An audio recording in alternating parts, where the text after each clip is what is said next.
Boo! Happy Halloween, everybody. Oh my god, hello everyone, welcome to the first ever Halloween edition of Following Lucha.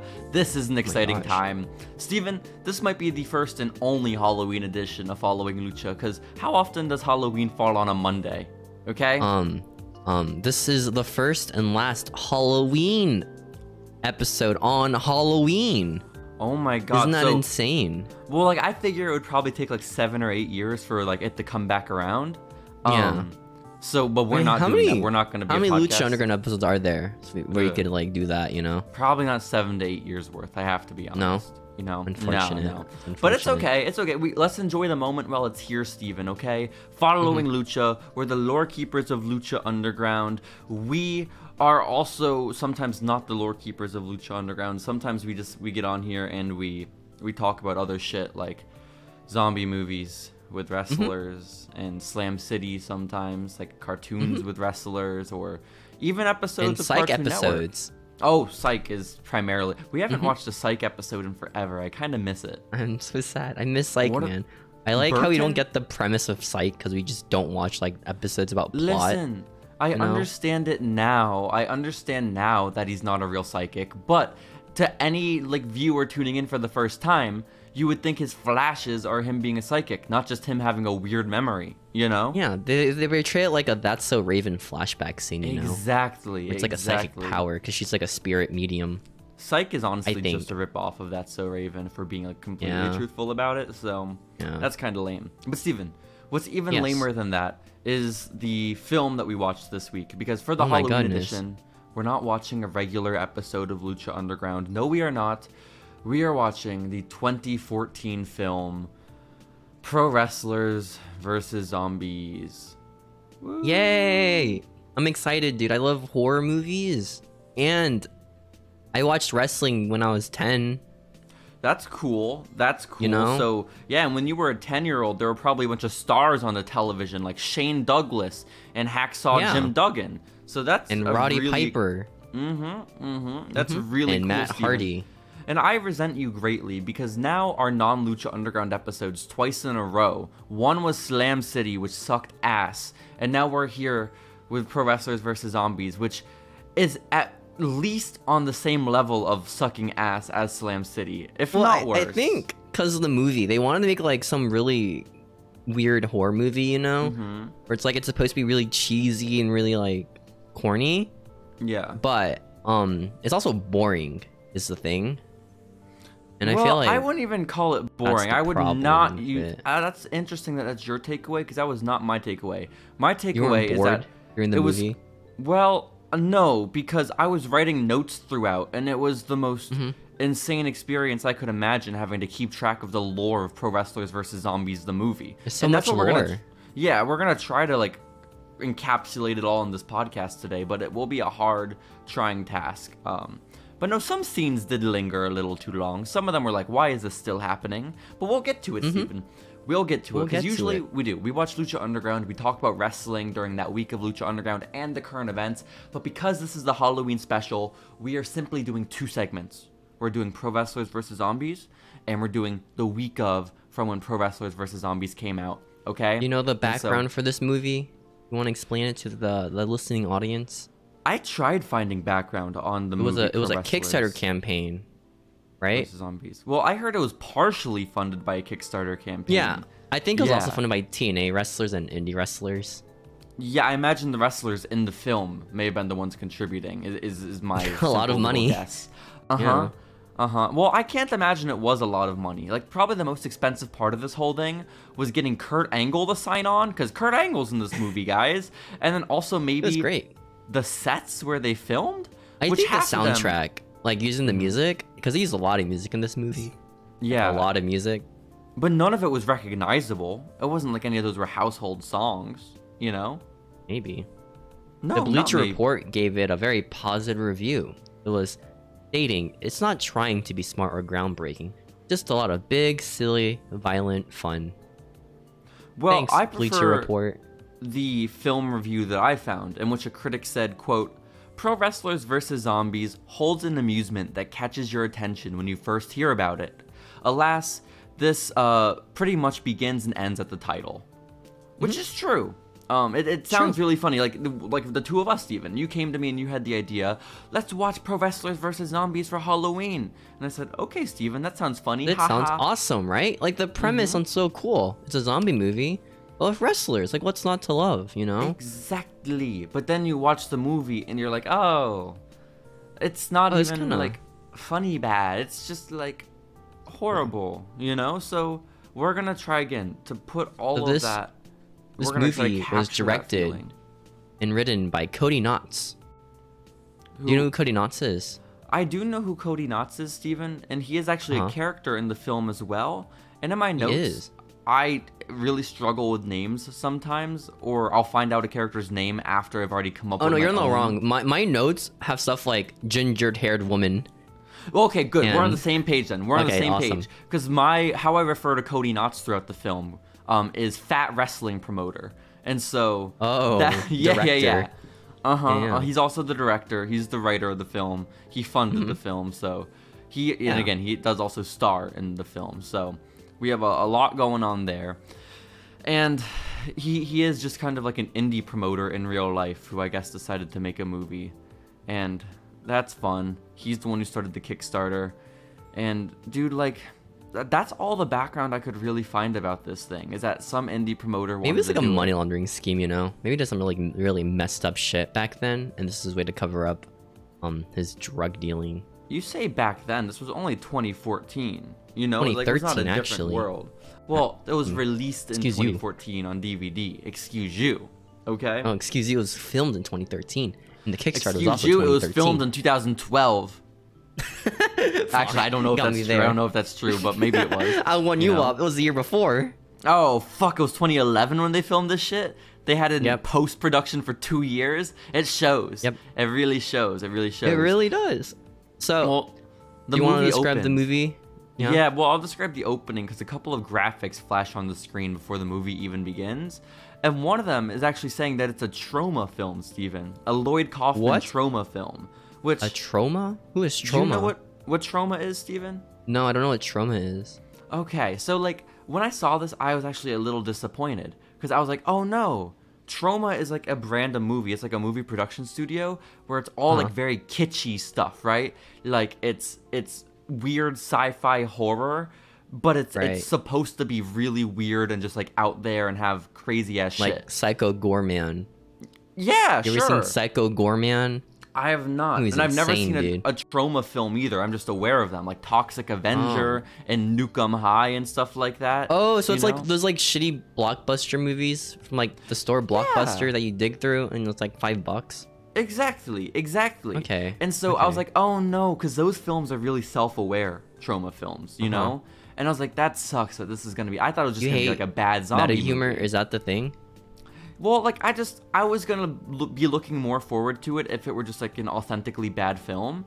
And then, when I was doing my research about, like, the background of the film, apparently, Troma only distributed the film. They had no role in producing it. Thank Christ. I know. Gosh, dude. So we're in the DVD. This is just an actually bad film, which is, again... best case scenario. Purposely bad though, guys. Okay, so that makes it good if it's purposely bad. Do we think it was purposefully bad, or is this a discussion we should have at the end? I don't know. Maybe it's an end discussion, guys. Maybe so. Now, maybe so. We recap the movie. Woo! This movie produced by Principalities of Darkness LLC. So, Steven. And Kickstarter backers like you. That's so right. The movie starts with like a woman narrator and then some text on the screen that flashes, and it says, "The ring is the only place where you can kill a man and get away with it." And then they cut to just a montage of an indie wrestling show, and like a house show, right? Yeah, like like high school gym show. Exactly. Where there's like 10 people in the crowd. Yeah, like it's just a tried and true indie show spots and stuff. Yeah. Where I only recognized one wrestler in the entire montage, and that's just some like shitty ROH guy named Facade. Okay, like that's the only one. It's the only one I know. Facade? That's awesome, dude. Oh, you think so? You like his neon green Yeah. gear and his blonde dreadlocks? Dreads. Yeah. No, it is pretty cool. It is pretty cool. But like, I was like, because there's nothing especially cinematic about the montage. It's just like shit ass indie wrestling, and they keep zooming in on the ring announcer's legs. You know? You know the audience what they want. You know. What is that? What does the audience for Pro Wrestlers vs Zombies want? Because I'm a little lost. Legs and pro wrestling. Oh, okay. Then they kind of nailed it actually with this. Yeah. You're right. You You're think, right. like, you think the people in the crowd for this like random gym show were there for the wrestling show, or are they just actors for this movie? No, because that was definitely just an indie show. Like Yeah, for sure, you're for just sure, filming? just an indie show. Yeah. Okay, And okay. then they were probably like, guys, stick around after the main event because we'll have a special attraction that'll be in a movie. I know. I get to be in a movie, Mom? We pay like $5 Exactly. for this show, and we get to be in a movie? This is awesome. Exactly. Is that what you do? You go to indie shows with your mother? Yeah. Up you until the guys one guy like and his facade? mom from the WWE like events, you know? Oh, and his mom. long hair guy and his mom. Is he still there? I hope they're haven't okay. seen him in a while, but I haven't watched WWE in a while. Maybe they've That's both fair. passed away since COVID. We don't know. Oh man, it's so sad if like mom died or son with long hair died. Were we ever was it ever confirmed that they were mother and son? Because they could be lovers. We don't know. You think they're lovers? They could be. They could like, be why lovers. not? Yeah. It'd be a lot Maybe. to travel with I don't your judge, mom dude. that often, you know? I could only see that commitment to a lover. Maybe her not mom's a like the mother. wrestling fan, and the son with long hair is just there along to hang out with his mom. You know? Okay, just a sweet son, a supportive son. Yeah. That's very Maybe he's nice. also like That's- rich billionaire. They'll be traveling in like private jets and stuff. Maybe. We'll get them on the podcast. We'll find out. We'll get to the bottom of it, We will Steven. find out. We shall. But basically, we cut away from the shit-ass montage of the indie show, and we get to the actual film part, Steven. We get to the actual cinema. Thank God. And that is backstage in the locker room at the indie show. There's a bald man, okay?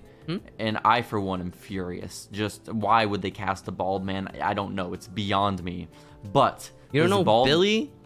Well, Billy is the bald man's name, which I learned maybe an hour later into the movie. But Billy is there, and he is making out with some girl in a corset. Okay, I think and her they're- name is Shannon or something. I think she might be like some indie wrestler. I truthfully have no idea. No. But just pretty brunette lady in a corset. They are tongue fucking like on the bench in the locker room, and this is when Steven, WCW's own, WWF's own, ECW's own, mid-card legend? star of the 90s, the franchise, Shane Douglas shows up, okay? Yo, And and he's like Steven- looking at these couples like tugging each other, and he's like, "Oh man." He's pissed. He's furious. Yeah. He like he sees it and then he walks out of the room and he like punches a locker or some shit. He is angry. And also Shane Douglas in 2013, 2014 looks almost identical to Michael P.S. Hayes. I don't understand it. You can tell the So- difference. No, I really can't. Steven, did you even know who Shane Douglas was? I know who Shane Douglas is. I don't know what he looks like. Okay. You know? But you were I know aware who of he the is. franchise Shane Douglas. I'm aware of like his name. I just don't know what he looks like at all. You know. Okay, that's fair. Yeah. That's fair. Well, now you do, and it's a lot like Michael P.S. God. Hayes. Thank God. And basically, Shane Douglas and the bald guy kissing the brunette are gonna have a match later that night. So maybe Shane Douglas is pissed, like, oh man, bald guy's horny. He's getting like his rocks off before our match. That's gonna give him superpowers. Like we don't Yeah. quite know why the franchise is upset, but they have a match, and we don't even know if wrestling's real or not yet. You know. we really don't. Well, I think the implication is wrestling is fake because of that narrator at the beginning who says the wrestling ring is the one place where you can get away with murder. Because What about like I think, Tommy Dreamer? Did he get away with murder? well, that if you wouldn't were have to been shoot in the Paul Heyman wrestling in the ring. ring? He would have been in the audience, and Paul Heyman would have been behind the commentary desk when that murder occurred. Oh. So a little different. A little I different. guess a little different. Yeah, it's a little different. Yeah, like if Tommy stormed the ring and then shot Paul Heyman from inside the ring, A-okay. You know? It's a storyline, you know. Exactly. It was a shoot. Exactly. A real Yeah. shoot. Precisely, Steven. And so Shane Douglas is beating the fuck out of Bald Billy, and then he's choking him He out. was And like, battling Billy. Excuse you. oh shit, my bad, my You know bad. And I think what the move that Shane Douglas ends up doing is a pile driver. He does a tombstone pile driver on Billy, right? Tombstone on Billy. And then Billy lands on his head, right? And starts then drooling. The drool. No, he starts foaming out of the mouth. Oh, that was foam? I thought it was drool. It was so saliva-y. Isn't foam just like drool? Isn't well, it? I thought, like if you start foaming at the mouth, it's usually like all like white and bubbly. But I felt like his was just like goopy. He just couldn't afford, didn't have the budget for that. He's like, all right, you gotta spit now. Precisely. Right, and then precisely. And then Mr. what's his name again? Shane Douglas gets the pin, right? The franchise. He wins the match. Woo! But Billy is not getting back up. He's still drooling out of his mouth. The audience is like, oh shit. Look at that drool. He's drooling. Someone help that man. This bald man is dying, guys. No, a doctor comes to the ring, Steven. Some pretty doctor in a white robe, so that's how you know she's a doctor. And she puts a stethoscope on the dying man's chest just to make sure he's all right. Oh, I can't hear the heart, guys. He might be dead. No. He might be gone, guys. The doctor calls for extra help. They stretcher the bald man to the back, and then Steven, the scene ends, and we are left being like, oh my gosh, what did we just witness? Was that a murder? And then seconds later, it's confirmed that it was a murder. Some girl screams that Billy is dead. So Billy died. Billy's dead, guys. Rest his soul. This crowd, they want to watch indie wrestling. They just witnessed a murder. No, Steven. I know. Steven, what would you do if you witnessed a live murder at a wrestling show? Gotta be like, oh my gosh, just TikTok it or something. You would TikTok like, the murder. TikTok. Okay. Yeah. Would you TikTok your reaction or like just the murder itself? Just my face came of it like, yo guys, someone just got murdered. You can do like the selfie style. Oh my god, with the dead corpse in the ring. That'd be exciting. Like some like what's the one TikTok song about sunshine? Sunroof? It's like that royalty free one? Maybe. Or I got a pocket full of sunshine as there's a dead man in the ring. And then it's like a text over speech. Like, someone just died in some wrestling show. The Michael Rappaport voice. That'd be sick as fuck. Steven, we have to do this. We have to do this. I have to. Can we have someone to die? The filming of this movie, like the cinematography, the videography is just such shit. Do you think we could take the scene from the movie and pass it off as like us filming it for our TikTok and then adding all those elements to it? You know, I feel like oh my god, someone just died at this wrestling indie show. Oh my god, that'd be incredible. That'd be incredible. But then we cut to like an office, I think, right? Like there's Shane there. Well, it's like someone's like, my guess it's like a personal office from someone's house. Okay. And you're wrong. There is no Shane Douglas there, Steven. You made the same mistake I did. It is not Shane Douglas in this home office. It's some new character who looks exactly like Shane Douglas and Michael P.S. Hayes. Who is this guy? This man is Irish. Hayes? No. This Irish man is completely Irish, and we find out hours later into the movie his name is Angus. But again, that's lore for later. For now, he's the Irish man. You know what's great about this scene? Is that everyone has like a voiceover for their part. So like, it's just, I think some people are just really loud and some people just aren't. It's so good. The reason for the voiceover, the reason they added audio and post for this one-on-one interaction in the movie is because I don't think they knew they had Kurt Angle signed on when they filmed this scene. And so then they added an audio later when they talk about Kurt Angle, and it's really fucking weird, okay? But listen. Okay.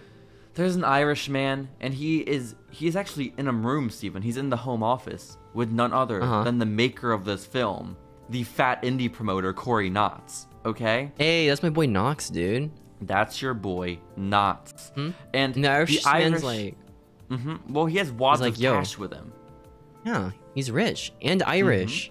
And Irish? He's like, and Irish. Hey, man, I would give you this money if you let me get these two wrestlers, Shane Douglas and Taya.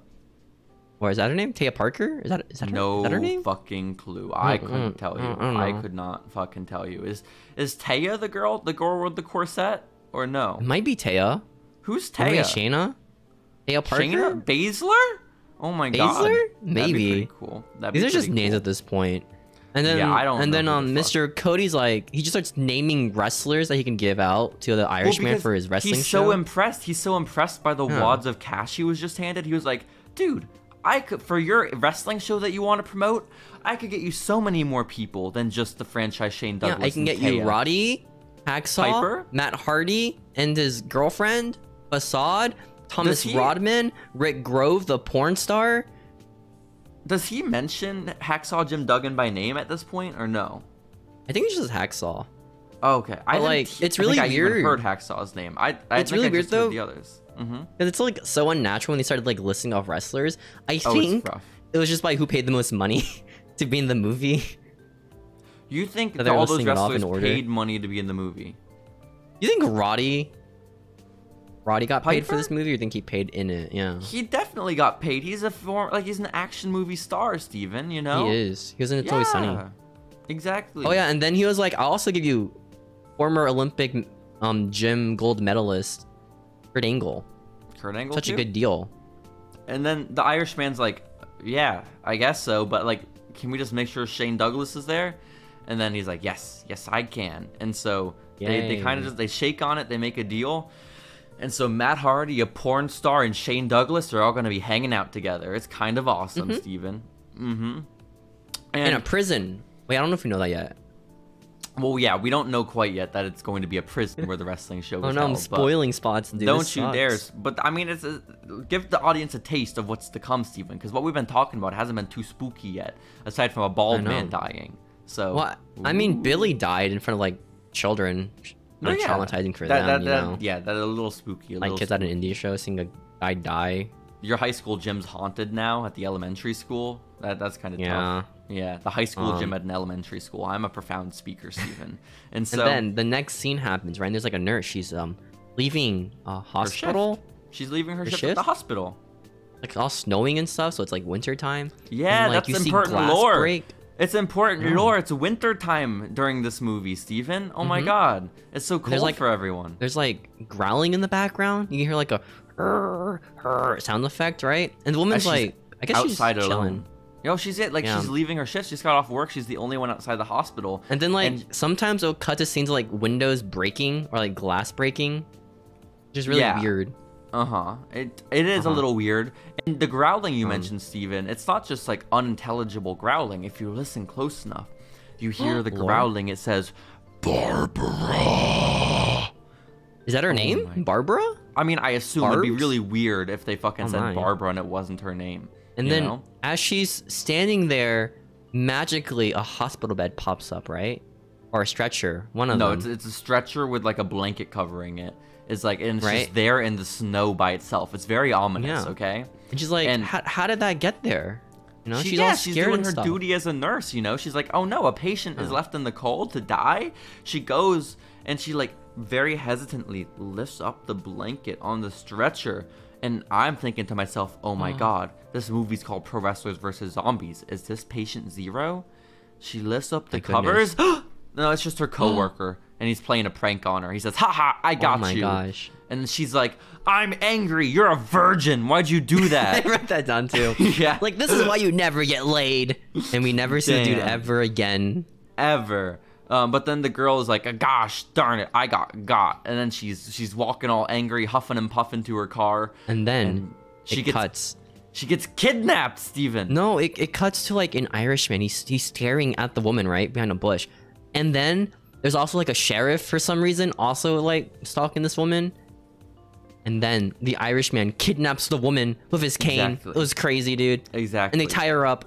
And then it went into like a really uncomfortable scene where she's all tied up with like tape around her mouth and she's on the floor. Yeah, because she was chloroformed when she was kidnapped, you know? Shades of Giant Gonzalez. And so like now she wakes up just like on the floor of this man's place, and the Irishman is there and he's undressing her, kissing her and like caressing her hair. It was really like uncomfortable to like watch, I was, you know? 90% convinced there was going to be a rape scene that we were going to have to sit through, and thankfully there was not. Instead, I really didn't want to like watch this, to be honest. No, like, at this point, you know, really uncomfortable. She probably didn't get paid jack shit to be in the film, you know. It's just uncomfortable on all fronts. Thankfully, it cuts to a picture of Billy, right? Like a portrait of Billy, and then the Irishman, he grabs a knife, and he puts on a poncho, like like the ones you wear at Disney World when it rains. He puts on one of those, and then he just stabs the woman in the stomach. And but that's not it, guys, because as the woman's like screaming, because she just got like stabbed through the stomach. Listen, she was screaming the entire way leading up to the stabbing, and the moment she was stabbed in the tummy, she was just like, dies. Never mind, no, it's fine. She just gets quiet. Yeah, immediate death upon stabbing of the stomach. And so, oh man, you're right. A little bit of weirdness happens as the Irishman, Steven, this Irishman who has booked a wrestling show with Shane Douglas, has stabbed this woman, this weird random nurse, reaches up inside of her guts with this new stab wound and pulls out her beating heart. I don't know how he did it, because like the heart is not in the stomach. He had to, he had to put his arm in there, dude. You gotta crack a couple ribs or something, but I'm sure you can reach it. I'm sure you can get there. But then he eats the heart and he starts like nutting. Like, it's crazy. Like, oh, this heart is so good. And then it cuts like this man in the mirror. He starts like staring. There's just this random like mirror man. Well, like I liken it to, because you're right, Steven. There is just like a random man in a mirror who appears out of nowhere. Like, and it's clearly he's not like there in person. Like, this is like a ghost man in the mirror. And it looks a lot like in Power Rangers when like there's that hologram that tells the Power Rangers what to do. You know? Like Zordon. Yeah, that's his name. I was thinking of like that one scene from Thor 3 or Thor 4, little child who's like a head. You know that scene? Like the little CGI child looks really bad. No. Like a head and Thor's like talking to it. Oh. Yeah, there's a scene where like Thor's talking to like a child, right? But the child's like a giant head hologram, and they changed it for the Disney version to make it look better. And then it looked worse. It's really cool. That's a little unfortunate. But yeah, no, he's talking to the Power Ranger hologram. And Steven, do you recognize the man in the hologram? Because by the way you describe it, it sounds like you don't. Nope. It's Billy. It's the bald dead man. Oh shit, that was Billy the entire time? That was Billy, bro. In the mirror? What the fuck? Yeah, that was Billy in the mirror. Billy, the man who was dropped on his head and murdered by Shane Douglas, I guess was the one instructing the Irishman to murder this nurse. And then Billy is like, "Good job, Irishman." And then as he's saying, "Good job, Irishman," you see the nurse who just had her heart ripped out stands up from behind. All yellow now, right? Like her face is all like yellowed. She's developed the jaundice minus her heart. It's really sad. It's the worst. But she sits up, and then she's a zombie. She's a zombie, and she stands there with the Irishman. And then Billy hologram says, "Good job, Irishman," and "Good job, sister." And so this is where questions start popping up for me. Did Billy instruct the Irishman to murder his own sister so she could become a zombie? Maybe. Well, like... Oh, and also Mirror Man's like, "Hey, Irish dude, you gotta kill Shane Douglas too." Well, yeah, it's kind of all the dots start connecting. Like, the Irishman has booked Shane Douglas for an indie show because they want to murder him. And so... But no, I feel like this is really important lore I was hoping to discuss with you. Is the nurse who was just murdered... Well, yeah, I was just about to say, was the nurse who was just murdered Billy's sister? Maybe it's like a hey sister kind of thing, like sister. Maybe, or like it's not like his actual sister. Was it Shane Douglas's sister?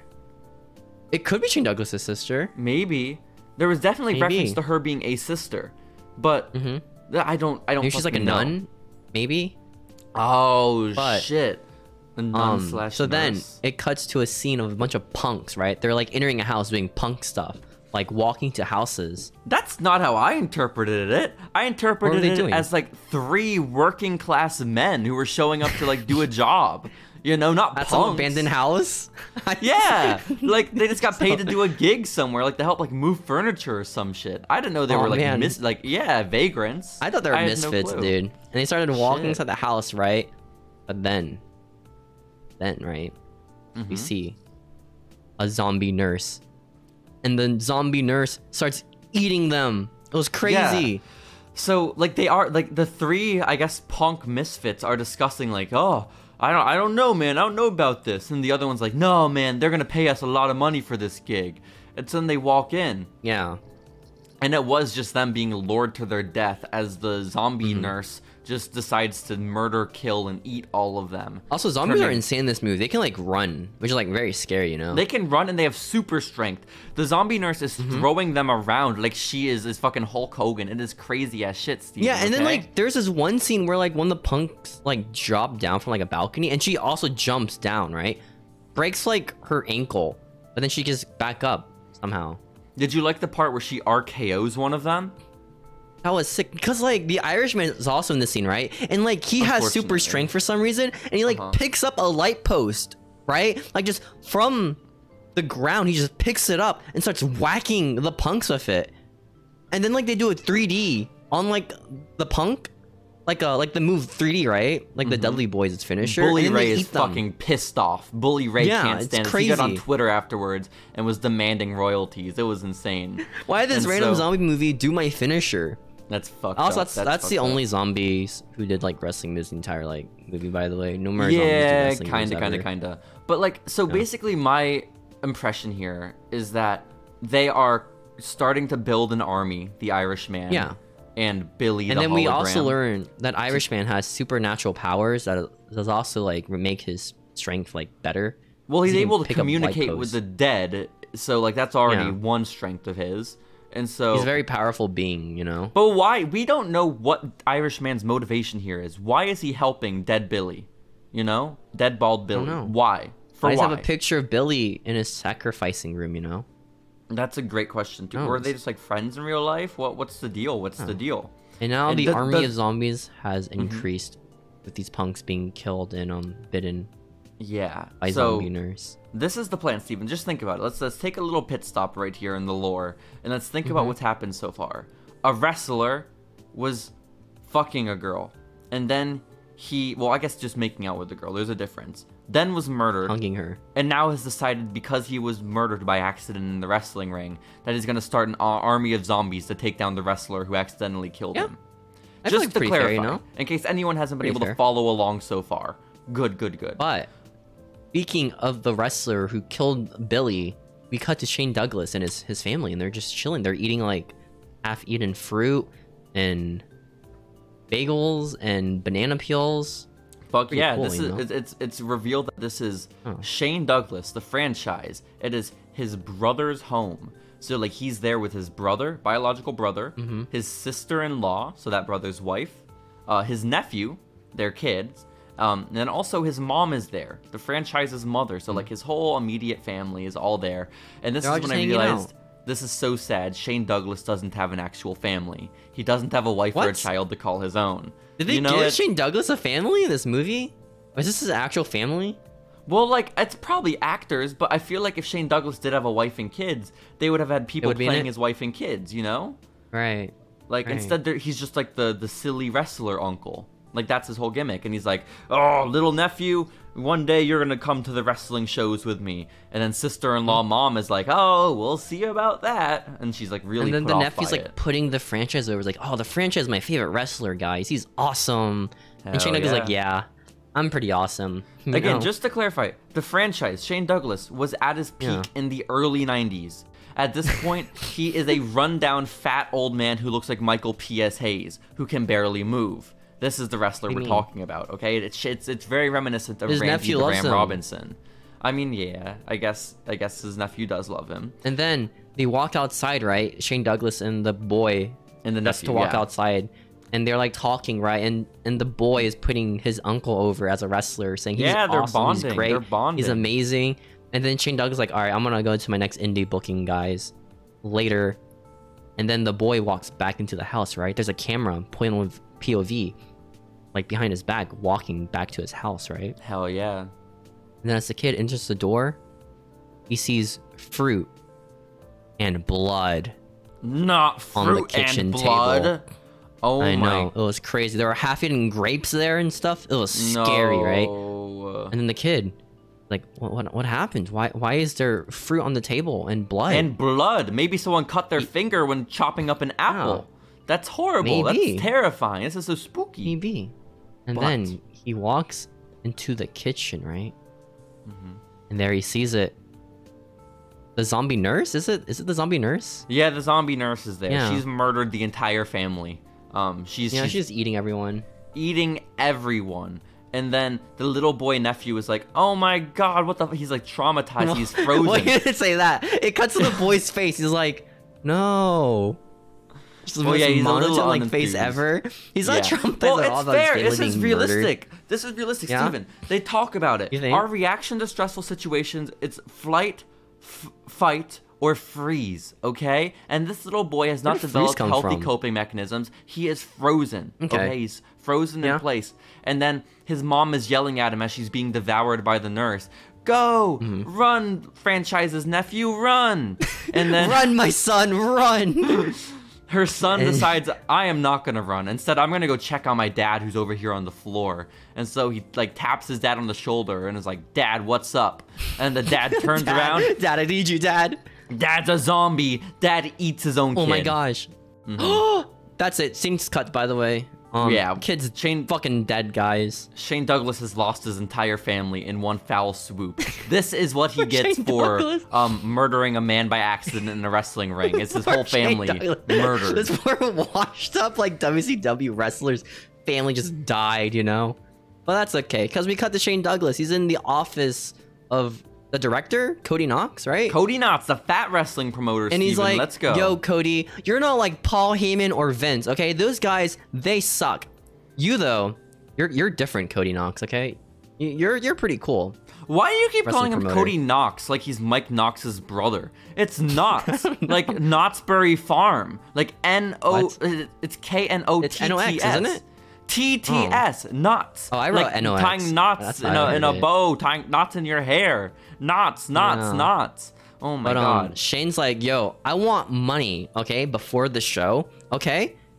And also, everything else is a voiceover in this like scene. Oh yeah, no, I had headphones on. Don't this. you worry, Steven. The mixing was horrible. The mixing, good thing it took 2 years for post-production. So, listen, Steven, because basically the premise of the scene is that the wrestling fan is a bit of a carny, and he screwed out Shane Douglas with some money, and he's like, Shane Douglas is there like, I've worked for Vince McMahon, I worked for Eric Bischoff, and I thought you were different. I thought you wouldn't bounce checks like everyone else. And then he's like, the wrestling promoter's like, I'm not. In fact, I got a lot of money. You just gotta show he up. does that same tone of voice too in the voiceover. He says, and Shane's like, I'm Shane Douglas. That's how he really sounds is. like. He's so disgruntled, this Shane Douglas. And he's like, listen, I'll get you your money that you're owed and more. All you gotta do for me is one more gig, okay? One more gig, and you'll get all that money and more. You just have to show up to the bus I have tomorrow, okay? If you show up to the bus and you're ready to go tomorrow, you're getting your money before you even get into the vehicle, okay? And Shane Douglas is like, well, if I get my money, fine. But if I don't, the franchise is gonna beat your ass. And yeah, your wrestling show is nothing about the franchise. But the big fat wrestling fan / promoter is like, yeah, you know what? I actually do have the money. Like, he's not lying. He got so much cash from the Irishman. He is confident in his ability to pay. So, you know what? Right. That's cool. And this is also the point at which I learned, like, everything, the dots start connecting for me, like, as a movie watcher, that the guy, like, because he just looks like a typical wrestling fan, you know, like a horrible beard, greasy long hair, and a little bit out of shape, you know? It clicks for me that he's the promoter. Before I thought he was just like a weird wrestling fan, but now I know he's the promoter. So now you know, you know, and that's all that matters. And then it cuts outside. To Roddy Piper hanging out with children, right? And he's like putting over Matt Hardy. He's like, Matt Hardy is so cool, children. And the kids, they have like this like weird sound effect to like mimic that there's like people talking, but it's like a loop, right? And then in the scene, none of the kids are talking at all. So you just hear like this guy like saying, oh yeah, haha. But none of the kids are saying anything. So it's just randomly just a guy saying, haha, yeah. It's just so weird, like sound design. It's kind of weird. Also, in what world in 2014 does Roddy Piper have a room full of, it's like a classroom worth of like 10-year-old children surrounding him, mobbing him for autographs, you know? No one knows who Roddy Piper is. I mean, poor Roddy, but like, Beat cancer, you know? Well, cool. we haven't got. Don't spoil the movie, Steven, okay? No, that's Don't real life spoil the movie. spoilers. Don't spoil the movie, Steven, okay? Also, and then there's like a woman in a what? We forgot to mention that when Shane Douglas was angry at the wrestling promoter, and the wrestling promoter said, "Show up to the bus." He also said the bus will be taking him to the gig, which is at West Virginia State Penitentiary. So that's when we learn that it's going to be at a jail. And Shane's like, I ain't performing for no one at a prison, okay? I perform for crowds. Exactly. And then as Roddy is talking to the children, right, about Matt Hardy being so cool, a woman in a white dress starts walking. Yes. That's it. That's the entire scene. That's really it. Roddy Piper is like kind of like just making hard eyes at her, and she walks past him. She goes into the wrestling school, maybe? Maybe the wrestling promoter has his own school. That's where this all is. And she enters his office and is like, Corey Knotts, booker of this promotion, I have a business plan, okay? I have a way to help your company succeed. And then Corey Knotts just proceeds to sexually assault her while she is telling her. Yeah, they start making out. It was crazy. Well, I wouldn't say they start making out. I would say he starts like undressing her as she's pitching her business. Oh. And then like basically he just agrees to whatever the plan is so that they can have sex. Yeah, like he doesn't even listen to what the business plan is. Corey Knotts is just like, yes, I accept as long as The director we just fuck. really wanted to have sex with this woman, you know? He did. Which does this count as sexual assault, Steven? Because for the rest of my notes, I refer to the lady in the white dress as sexual assault victim. I refer to her as ginger woman. Okay, that also works, I guess. These are interchangeable, especially given that there are multiple sexual assault victims already in this film. That might be confusing. Yeah. There's also like a guy in a good mustache with a really shitty voiceover. He looks like a young Jimmy Hart, and he, I guess, is like the wrestling promoter's right-hand man. Is my interpretation. He has like this like really whiny voice, like, "Well, hello guys, it's me, Mustache Man." That's what he sounds like, right? Yo. He's just kind of there, you know, existing. Yeah, he doesn't get really much of a character, except for, hey, he's Jimmy Hart. And But so, after that sexual assault scene, right? They cut to the bus. Roddy's in the bus, right? There's like a this voice is the over bus Roddy. that's taking them to the penitentiary. It's exciting. Today's the day, you know? That was awesome. And you see like Matt Hardy's making out with Ruby. That was pretty cool, you know? No, Matt Hardy was not making out with Rebby Hardy. He was making out with some random blonde chick, Steven. Just so you can get your lore right. That's not Rebby Hardy? I thought Rebby Hardy is a very, very brown-haired woman. That was a skinny blonde girl. What if she just like dyed her hair that one time?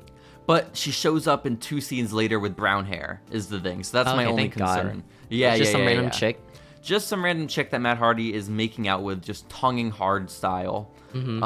And what else happens on that bus, Steven? Roddy Shane Piper, Douglas and and other chicks are tonguing, I think, or flirting. Well, yeah, Shane Douglas, I guess, has a girlfriend, and she is like 20 years old, and he is verging on like probably like late 50s.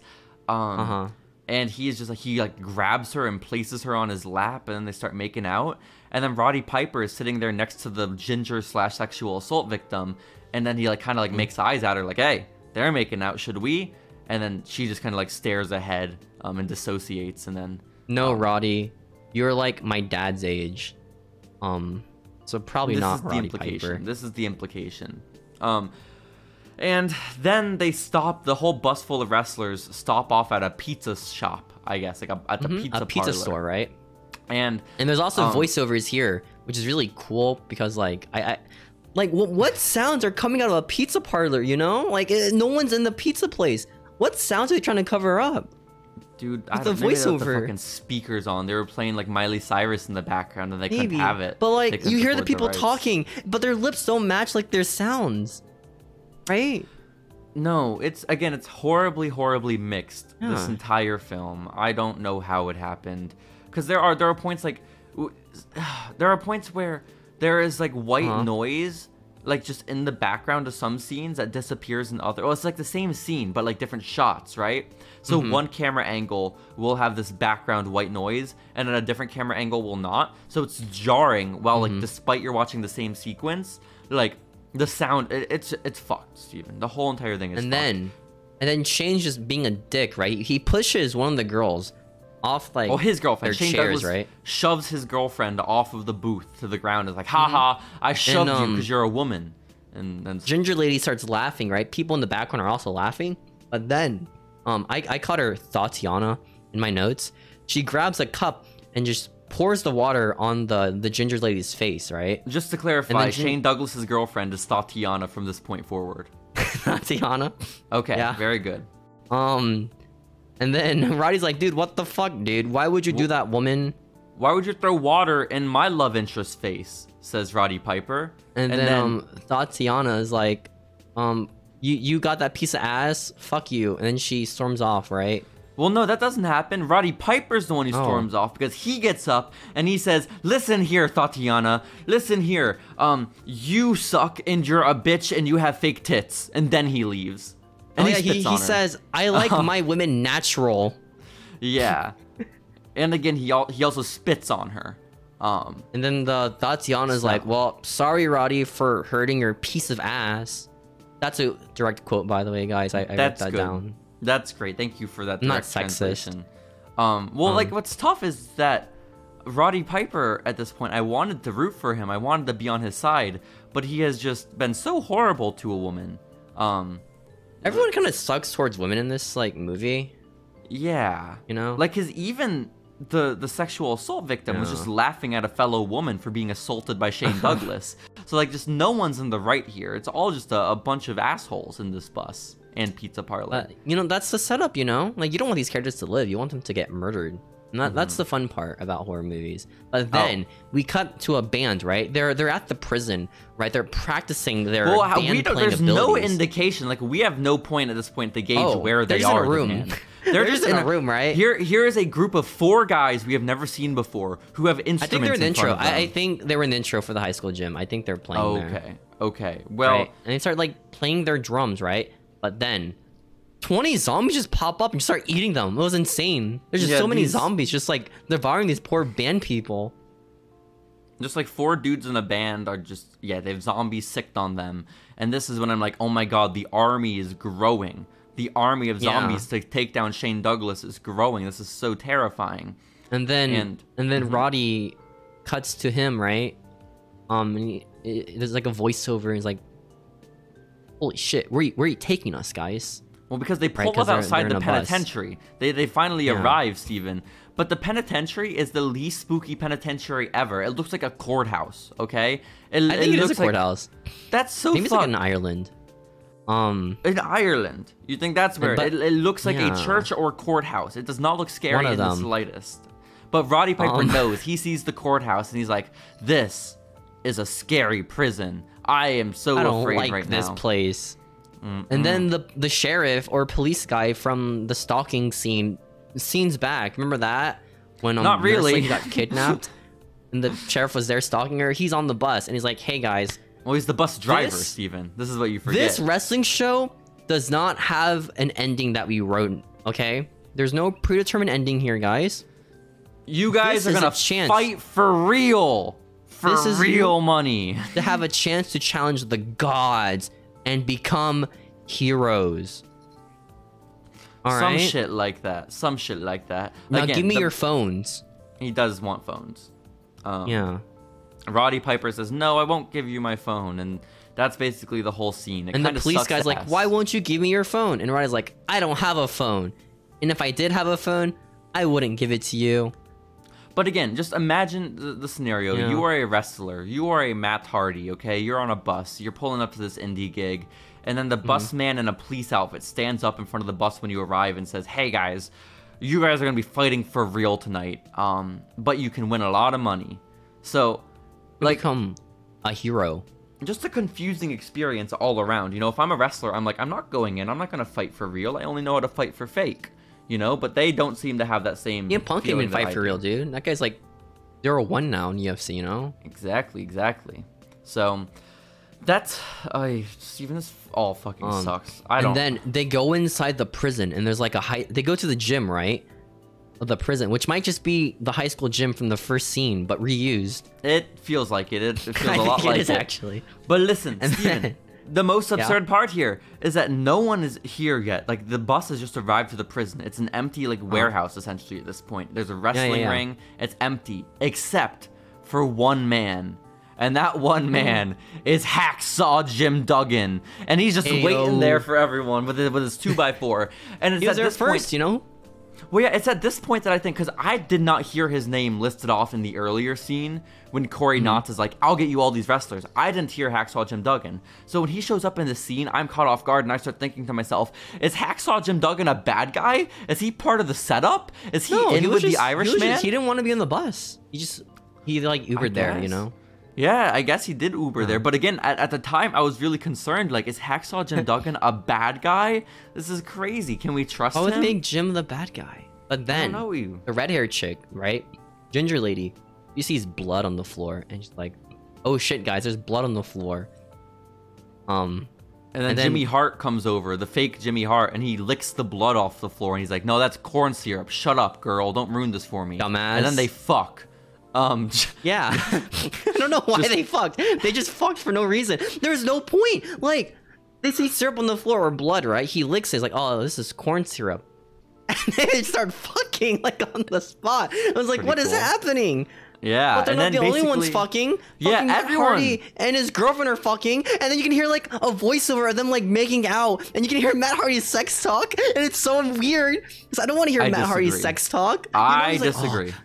It's like they're like making those noises, right? Yeah, to the it wasn't microphone. sex talk as much as it was just like sex noises. Rebby was talking. Rebby was like, "Oh fuck yeah, daddy!" Like as Matt Hardy's like on top of Matt's her. like, oh yeah. It was so weird. It was a little weird. But Steven, everyone, yeah, all the wrestlers, they show up. There are no fans here yet. It's just Hacksaw. And so everyone just starts getting into, like, just trouble. They start fucking, they start gossiping, and they start playing the drums. They're doing everything like they're not supposed to do, you know? As they wait for this wrestling show to begin. But then we cut to Kurt Angle, the Olympic gold medalist, walking through the prison doors, which looks like a high school entrance. I'm gonna be honest. It feels like it is a high school entrance. It really and his feels manager's like there, right? And they're like talking. Kurt's like, yeah, we got this gig, dude. It's pretty sick. But then a zombie pops up and eats Kurt Angle's manager. And Kurt's like, oh shit, I gotta get out of here. I don't want to get eaten by zombies. And he tries to escape through the doors, right? But it's locked.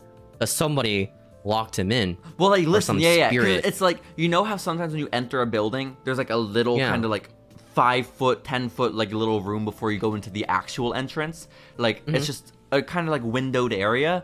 That's where Kurt Angle's locked into. It's a very small area where like you can either go to the outside or into the real building. And he's just stuck. And he has just like 1 on 10 to 10 zombies, right? Just like whipped all their asses, and Kurt Angle's standing tall, you know? And he's trapped alone, and he has just fucked up so many zombies. And then, Steven, the Irishman appears. And then he sends the horde of zombies to attack Kurt Angle, and Kurt's like, no, I won't be killed this way. And he breaks the zombie's neck. Hell yeah. I guess that just kills zombies, right? Just neck snaps. And he breaks one's ankle, and I think that also kills zombies. He just like tears a guy's ankles off.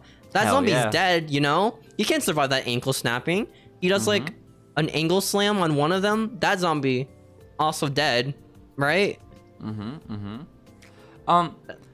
It power bombs one, I think. Real fucked up that Kurt Angle was just thrown into this booking at the last minute. He probably doesn't even know about the bald dude who died, you know? That's probably so below his radar. Billy. And so then the Irishman starts attacking Kurt Angle, and he's like, you will make a fine addition to my collection. And then Kurt's like, dude, fuck off, I don't care. And then he starts fighting off more zombies. Oh, but then Kurt's killed, so. Yeah, Kurt just dies. Yeah, Kurt gets overwhelmed and eaten by the zombies. Kurt's dead. So, yeah. That's sad. You like Kurt Angle, guys? Fuck you. Yeah, fuck you guys. He's a zombie now. And then the Irishman unleashes all his zombies that he's accumulated in presumably scenes we have not watched. You know, like presumably while we've been watching everyone on the bus, he has been building up his army of zombies even more. A lot of people, by the way, guys. You know, maybe he took over the prison and like... Well, no, because like there are like zombie wrestlers there too, like not in like the actual. Yeah, I don't know what the fuck is happening, Steven. But either way, he unleashes all the zombies, the Irishman, on all the wrestlers who are fucking and gossiping and playing the drums, okay? Like, all the people who are just, like, hanging out waiting for the show to start. He's like, finally, you're all trapped together, and then unleashes the zombies on them. This is the moment where he hopes to kill Shane Douglas.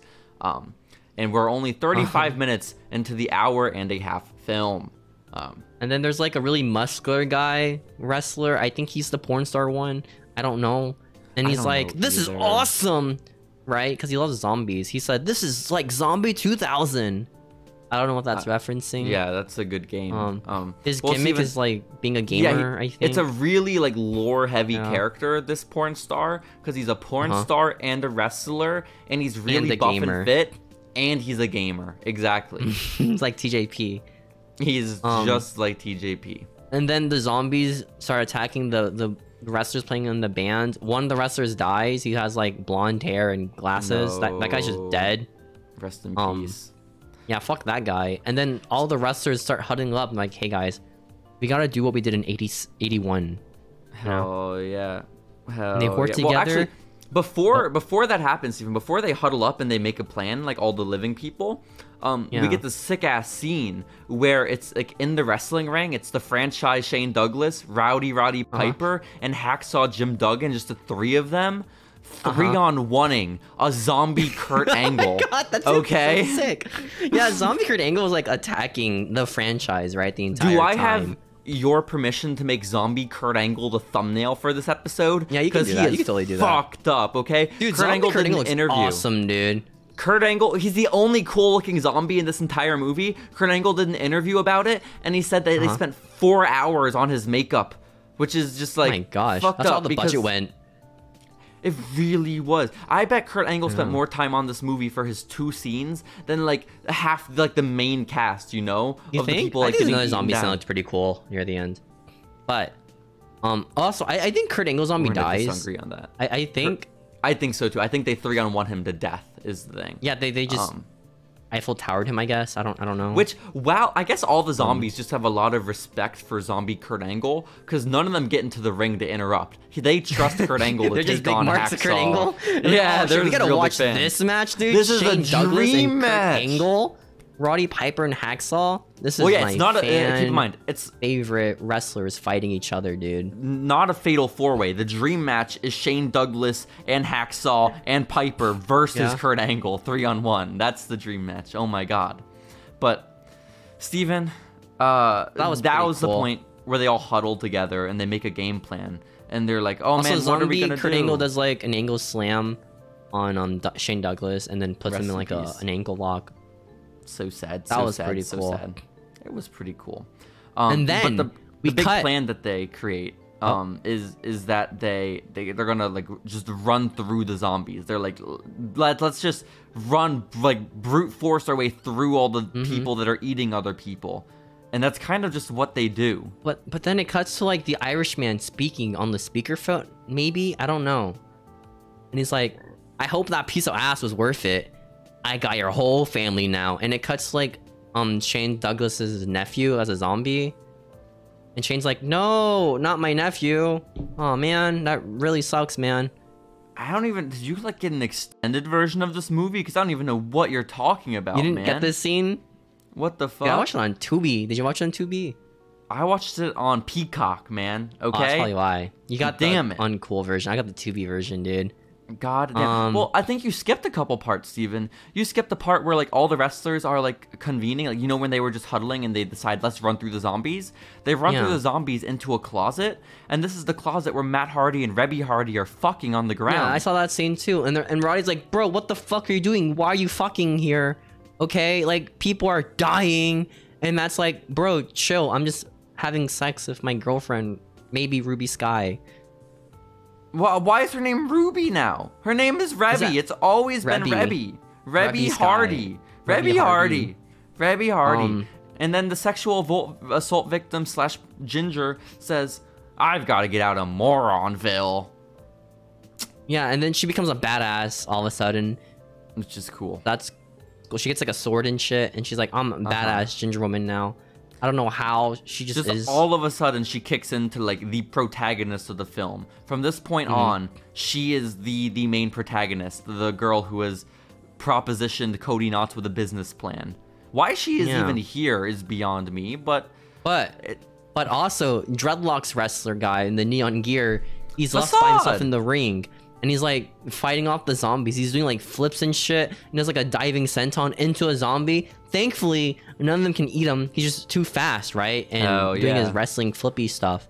And he escapes the zombies. Yeah, it's at this point, Steven, when Facade is taking on all these zombies at once. And honestly, too, when Kurt Angle was getting fucked up by the 3 real-life living people, I think to myself, what happened to the zombies having super strength? I thought this was established in the first, like, 5 minutes of the film. Maybe it's only the people who were, like, who had their hearts eaten by Irishman. Oh, okay. And Irishman having the super strength, maybe. That makes sense. That makes a lot of sense. Okay. But then we cut, right? And Zombie Nurse and Irishman are in the gym now, right? With the hordes on their side. And we learn that Irishman is, in fact, an Irishman. And we learned his name is Angus. Angus Beef. That's right. That is his name. Yeah. And also at this point, Steven, this is another point where I want to sit down and have a really thoughtful discussion with you about the pro wrestlers versus zombie lore, okay? Because Angus the Irishman at this point reveals that the reason he is so driven to helping Bald Billy the hologram / dead person is because Angus the Irishman is Billy's brother. Oh my god. So now I have a lot of questions because Billy did not present as Irish in the first scene before he died. Right. Or in the hologram. He just turns Irish. Yeah. I don't know what the fuck's going on there. Maybe separated at birth. Who the fuck knows? And then also, too, does this mean that the zombie nurse who had her heart ripped out first, is she the Irishman's sister? Then, if she is also Billy's sister, is this like, are they all siblings? Is that maybe they're like step siblings, you know, like just one big family of demons, and spirits. And this is finally about the time all the wrestlers realize like what's happening in the lore. Like they realize why the fuck zombies are being sicked on them, and the reason is that Shane Douglas has killed the bald man, and now the bald man's family is here to seek vengeance. So, like, also, porn jacked wrestler guy, he's running away from the zombies, right? He picks one up, rips it in half on top of his head, and then he says epic stuff like "Game over, fatality, die fucker." Again, this is the porn star buff guy wrestler who's saying this stuff. It fits the bill. And then, which is cool. Because like, for some reason, this movie, like wrestlers just kind of split up in different scenes all the time, and then they just like reappear back with the group. Like, there's no continuity with the wrestlers like doing stuff. Like, they just kind of appear and then disappear sometimes with the group of people. Like, you can have like Roddy Piper hang out with Matt Hardy in one scene, right? And the next scene, Matt Hardy's like by himself for some reason. And then the next scene, he's with Roddy again. It's like, what is happening here? What is this scene? When does it take place? It's very Room-esque, Steven. I think I've told you before about the fact that in the original script for Tommy Wiseau's The Room, there was a scene in which the main girl... No, not the sex scene. The sex scene is really important lore for The Room. But I mean more the scene that was originally penciled in and didn't make the final cut, where the girl in the film, Lisa, is talking with her mom, okay, on the phone. They start the scene on the phone, and then by the end of the scene, it's written that Lisa walks her mom to the door to say goodbye to her. And so it's very much like that. They're talking on the phone in the same room, you know. That's that makes sense. Yeah, that makes a lot of sense. And also, Steven, too, at this point too, I had a couple questions about the general plot of this movie, because let's go back to the scene where Corey Knotts, the wrestling promoter, is making the deal with the Irishman, where the Irishman gives him a lot of money. And the Irishman is like, I want Tammy and Shane Douglas, you know, or Taya and Shane Douglas. And then the wrestling promoter's like, actually, I can get you 50 other wrestlers too if you want. And then Irishman's like, with wrestlers with higher names than Shane Douglas, by the way, guys. Exactly. But Steven, I question, why does the Irishman agree to this? Why doesn't the Irishman say, no, I just want Shane Douglas and the girl? Because maybe he wants to cause as much mayhem as possible, you know? But that's so stupid, because Raise you're just his giving horde of army. Shane Douglas more friends to help him escape the horde of zombies by like booking all these other wrestlers. You're giving him more chances by giving him so many friends who can help him escape, you know? When in reality, he wants Shane Douglas as isolated as possible. If he's the only like real maybe he's just really into here. murdering people. I guess. And then we cut back to the gang in the closet room, right, where Matt Hardy was fucking his girlfriend, right? Oh yeah. And then Shane Douglas starts picking a fight with Porn Star Man, who just escaped a zombie by ripping him in half. And they start like fighting, right? And then Ginger Lady's like, guys, stop it. Stop roid raging here, guys. Okay, we gotta focus together here. I'm the main character of this movie for some reason. All of a sudden, yep. Yeah. Roddy's like, well, I'm also the leader here. Yeah, Roddy Piper's like, I sense. too would like to be the main character of this movie. And then he starts like just pontificating and getting angry. And so at this point, it's a three-way tie for main character between Shane Douglas, Roddy Piper, and the Ginger Girl, Steven. It's quite confusing. And they all decide, oh my gosh, there's a tunnel over here in the room we're locked in. We can finally leave the door that we have barricaded and crawl through this tunnel instead. Maybe it'll lead to an escape route. And oh my gosh. Then, as they're funneling into the tunnel, the buff guy is the last one holding the door in place, okay? And it's just, it becomes too much for him to do. As everyone else is into the tunnel, the buff guy is there, and he's ultimately overwhelmed. Steven, he's like, oh shit, reboot!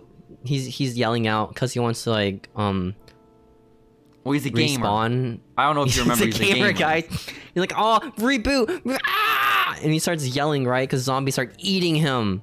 He's dead. Again, we were introduced to this character 2 minutes ago, and he's already the most complex character in the whole film, and he's dead. It's one scene. You know, that's more scenes than Kurt Angle, you know? It is.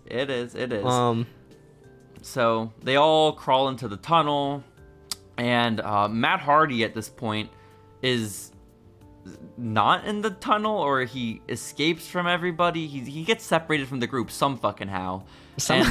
He just teleports, you know? He just randomly in like a prison cell, you know? The movie glitches, and he's not with the group anymore. He's in the middle of all the zombies somehow. And he gets overwhelmed by the zombies. Matt Hardy is taken down to the ground. And no, he's not. He's fighting off the zombies. He's hitting them with like fucking trays and shit. He's like hanging on to like the ceiling. He falls down, hurts his ankle, and I think the reason why they show this scene is to like make a reason why he limps in real life for the movie. You think so? You know? That makes sense. And then he's running away from the zombies, right? And then it cuts to the group. They're also running away from zombies. And then Matt Hardy's like, fuck. Separately, yeah. They go into the room. Matt Hardy's there all of a sudden. He had his one scene, you know, his 1 5-minute chase scene done.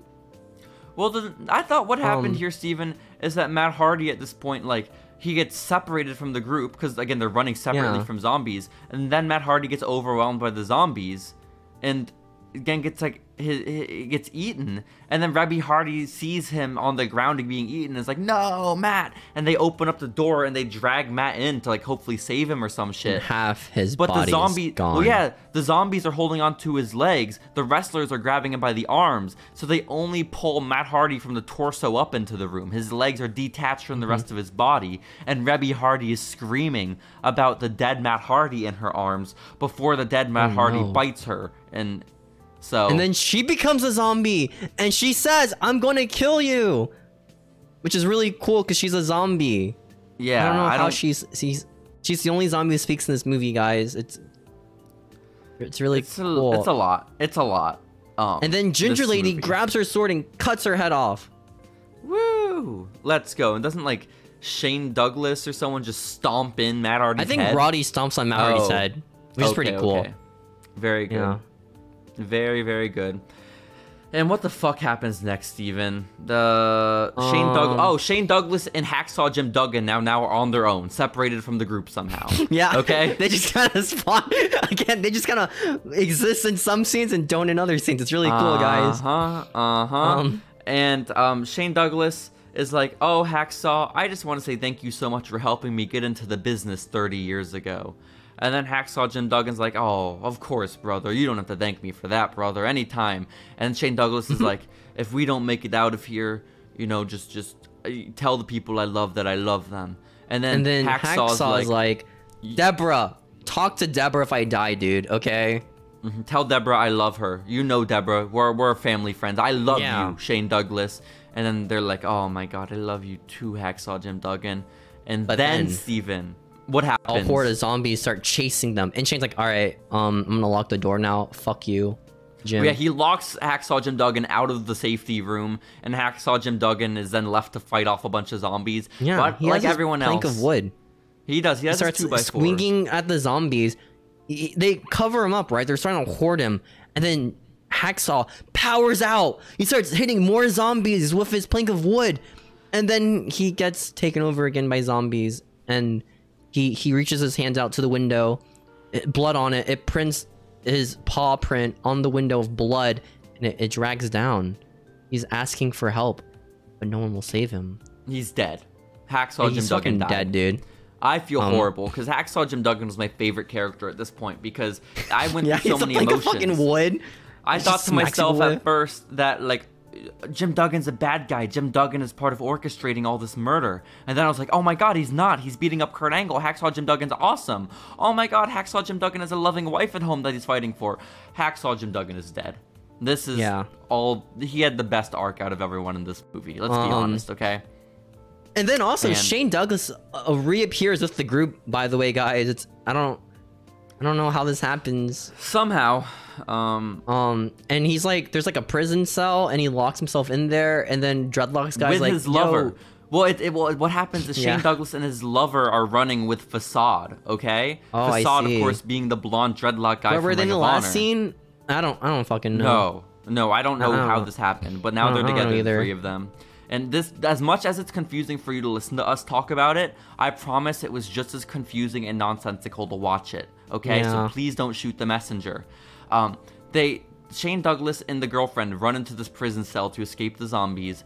Facade is with them, and then Shane Douglas he just redoes the scene we just watched, but instead of Hacksaw, now it's Facade, and he locks. And then he tells Facade, main eventers live, jobbers die. And then he goes and he fucks his girlfriend. I was like, shit, I guess I'll fight zombies now. And then he fights zombies. Yeah. Good for him, man. Good for him. Good for Dude, Fasade's getting like the biggest fucking exposure ever from this movie. Hell fucking yeah, and it paid off because now he's in Ring of Honor still. So that's cool. And that company doesn't even exist anymore. Oh, that's tough. Maybe he's actually not in Ring of Honor anymore. That's tough. But listen, he does monkey flips. That was cool. He's like a spot monkey, you know, on these like zombies. That's pretty sick. That's impressive. Pretty sick. But the privacy that is afforded to Shane Douglas and his girlfriend at this point is really important, Steven, because now it's just the two of them alone, and they get to have a discussion. And the franchise is they get into a little bit of a fight with his lover, okay? Because she watches him kill Facade, and she's like, "What was that?" And then, in this conversation, as they're arguing about whether or not Shane Douglas is a good man after he has just murdered two people, and that of Jim Duggan and Facade, he reveals to the girl, you want to know the reason? You want to know everything, why we're here today, my girlfriend, corset lady? The reason is because of you. I killed Billy. You should have fucked him. I killed him in the ring because you kissed him before his match. That was, and this is when everything clicks for me. I think, oh, holy fuck. Shane Douglas's girlfriend is the one that was kissing Billy at the beginning of the movie. Oh my gosh. If only that were better explained. No! I did not realize it until an hour into the film. And so then the girlfriend's like, you're a dick. Fuck you, Shane, fucking dick. And then Shane's like, I know you get fucking horny when I'm a dick, dude. And then the girl's like, well, you know what? I used to, but then I grew up. Somehow. Yeah. Like, I don't know how she grew up. It's been like 2 minutes since she discovered that Shane's a dick. Then we cut to the next scene, and they're separated, and somehow the brunette corset girl is now with the rest of the group, and Shane Douglas is separated from them. Oh yeah, she's the mustache man now. That's sick. Yeah, Shane Douglas is somewhere. Well, she's with everyone. She's with the mustache man, with Roddy Piper, what's it called? The ginger girl, and she says, Ginger lady. Guys, the franchise. He killed Billy on purpose. He's the reason we're here. And then everyone's like, oh. And then Roddy's like, he would never do that. He didn't do that to me. Okay, he never tried to kill me. I'm Roddy Piper, and I'm awesome, dude. And then girl's like, well, maybe you're right then, Roddy Piper.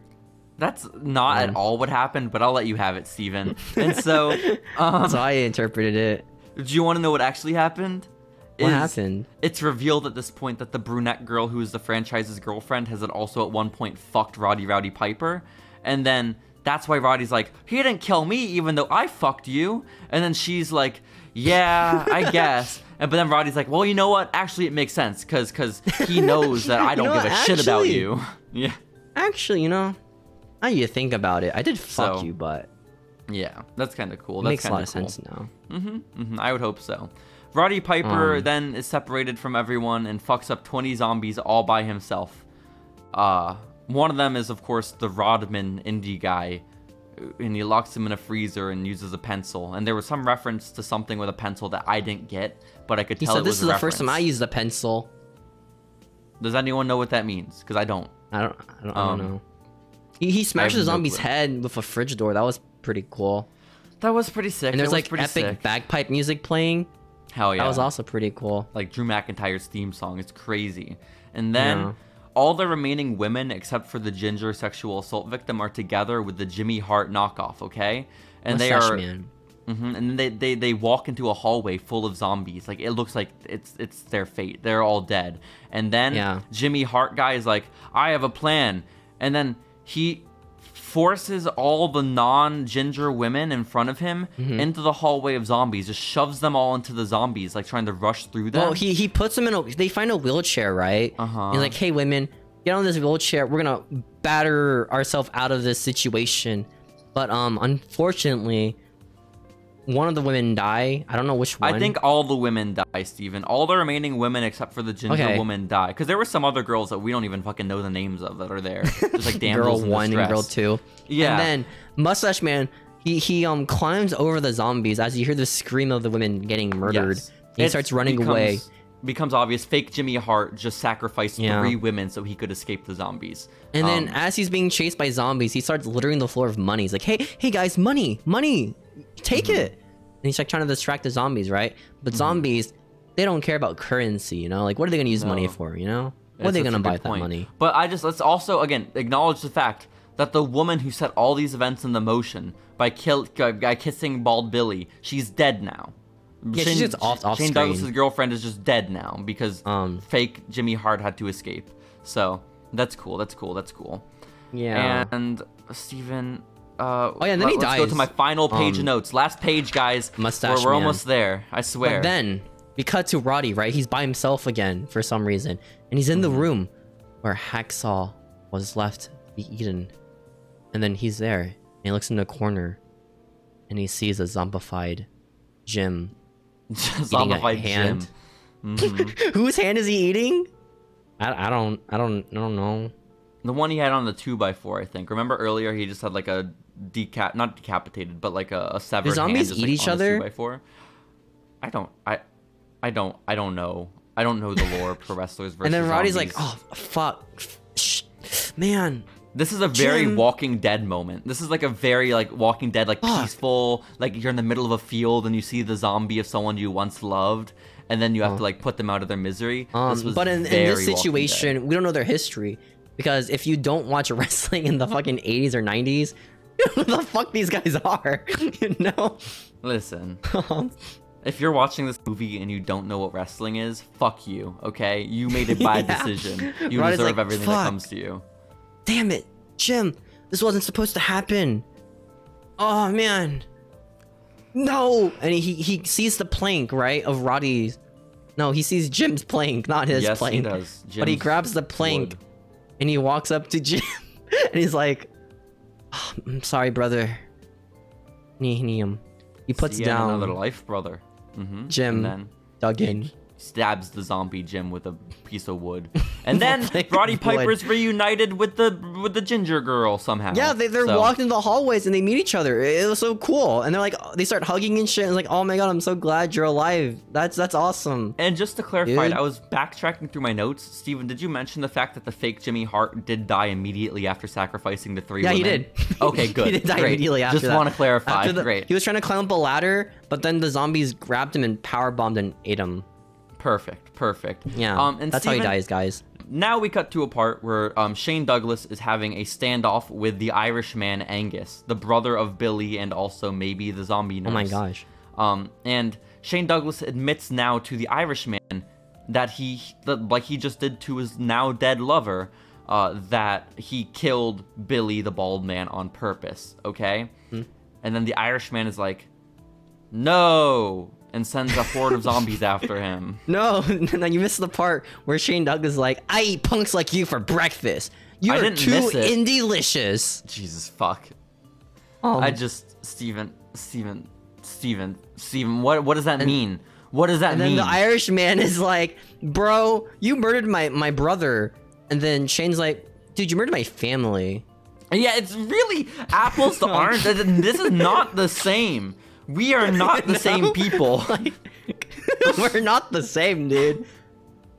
This is so fucked up. But Shane's like, dude, I love murdering Billy because he fucked that, and he hates, quote, that fucking whore, quote, the corset girl who's now dead. Way to speak ill of the dead Shane Douglas, okay? God. And then Irish is like, go get him, my zombie horde. And then Shane's like, shit, you gotta catch me, dude. Peace. And now we cut outside. And now all 3 of the remaining people alive in this movie. That would be Shane. Wait, no, you missed the scene. I did not miss this scene. I just didn't write it down. Roddy and Ginger Woman are happening. also I just witnessing the room from a distance. And then Irishman is sacrificing a blonde woman now. Who? I don't fucking know. It's just some random blonde woman. That's why I didn't write it down. It just felt like it didn't belong in the movie. She's there. Like, she's just some random fucking blonde woman. She just gets sacrificed. It's just a repeat of the scene. It's a repeat of the scene with the nurse from earlier. Where he cuts into her, rips out her heart. He doesn't sexually assault her. He just kills her. Well, yeah, now there's an audience. You can't sexually assault in public. That would be inappropriate, you know? And so now we're outside, right? All 3 of our living people, Ginger Lady, Roddy Piper, the franchise Shane Douglas. Franchise, those baby. Are 3 fingers. That's my pick for surviving, guys, okay? Hell yeah. They escaped the penitentiary. They are outside in the woods now. We never see them actually leave, but they're outside. They're just there. Hey, at least canonically, Shane is by himself and Roddy is with Ginger Girl, you know? This is true. And they're not together. Is finally occurring. But then Roddy and Ginger Woman get on top of a hill and like, shit, now we gotta actually like fight off the horde of zombies. Well, there's a horde chasing after them because the Irishman sends them after everyone. There are zombies chasing after all 3 people. And then Piper and sexual assault victim make a final stand on top of the hill. They fuck up so many zombies. And then at one point, Roddy snap Piper... their necks too and stuff. Cool. It was crazy. What I think is even cooler, though, is Roddy Piper stands on top of the mountain after killing all the zombies. And he said, I beat cancer. I can beat you too. He also says, ask Hogan why I don't die for anyone. Yeah. That's cool. And then as they finish off their horde of zombies, the Irishman's like, well, you know what? Billy! I need more power, Billy. Give me more power. And then Billy's like, okay, you're granted more power now. And then fucking zombies rise from the grave. Well, yeah, if I'm not mistaken, is the additional power just a single zombie rises from the ground? That's how I interpreted it. Yeah. Maybe it's like a super strong zombie, you know? Like the boss zombie. Shit. Like the raid boss of zombies. So like now, yeah, people are rising from the ground. Cool. And then Ginger Chick's like, Roddy Piper, I'm scared. Roddy, and then Roddy's like, oh, okay, that's fine, but like I'm like the zombie king, dude. And then Roddy he runs into all the zombies from the power up that the Irishman just got, and he starts fucking them all up. Roddy's being a badass, and then like everyone, Roddy too gets overwhelmed, Steven. Roddy is down on the ground. The zombies are grabbing him. By all means, they should have bitten him 500 times by now. He should be dead. But the zombies maybe have too much respect for Roddy Piper, and they don't bite him for some reason, and Roddy just lives. No, they're just kind of just like hugging him, you know? Yeah, I get it. From a distance, the ginger woman's like, "Hey, pussies, come over here." Yeah, and she saves Roddy Piper before they can bite him, and instead they chase after her. And then she like slashes the zombies with her sword, and then one of them she slashes the neck of, and the zombie holds his neck because he needs to breathe. Of course. Why is the zombie holding his neck? Well, he needs to breathe. You just answered your own question, Steven. He needs to breathe. Yeah. And then she just gets eaten instead, I guess. Yeah, like, she gets overpowered. But then not, because she gets overpowered and then just stands up and beats up the zombies. So like, well, the zombies are choking her out. I don't know why. Maybe the Irishman is now ordered not to kill them, but to capture them. That could be. And then the ginger lady's like, "Roddy, help me, Roddy! I had my 2 seconds of screen time."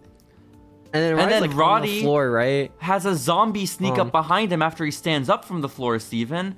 And by all intents and purposes, Roddy Piper, and I've rewound to watch this again just to make sure I saw it correctly. Roddy Piper so gets bit on the neck here by a zombie. Okay, like 100% he gets bit. But he never turns. So... Oh my goodness. But then Roddy grabs the crowbar and just fucks that zombie up. Yeah, he's like, so oh, fuck. Cool. And then the ginger lady snaps one of the zombies' necks, cool. I guess. And they look off into the distance, and they see down at the bottom of the hill, it's the 55-year-old franchise Shane Douglas running. The franchise, baby! Pose. Baby, like doing the Shinsuke. You know how Shinsuke does this thing or whatever? That's what the franchise is doing as he like is running through zombies, like just on the sidewalk, okay? Yeah. And then Roddy's like, "Man, I'm really sad that Shane let Jim die." Yeah. And then he says, "I know you lied, franchise," because franchise is running up the hill to meet the two of them apparently. He says, "You stabbed me in the heart, franchise."